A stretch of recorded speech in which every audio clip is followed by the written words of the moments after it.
नमस्ते भगवन् देव लोकनाथ जगत्पते क्षीरोदवासिनं देवं देशभोगानुसायिनं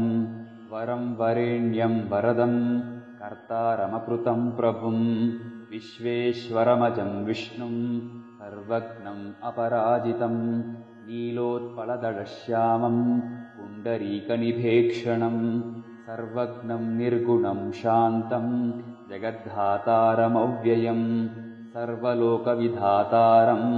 सर्वलोकसुखावहम् पुराणं पुरुषं वेद्यं व्यक्ताव्यक्तं सनातनं परापराणां स्रष्टारं लोकनाथं जगद्गुरुं श्रीवत्सोरस्कसंयुक्तं वनमालाविभूषितम् पीतवस्त्रं चतुर्बाहुं शङ्खचक्रगदाधरं हारकेयूरसंयुक्तं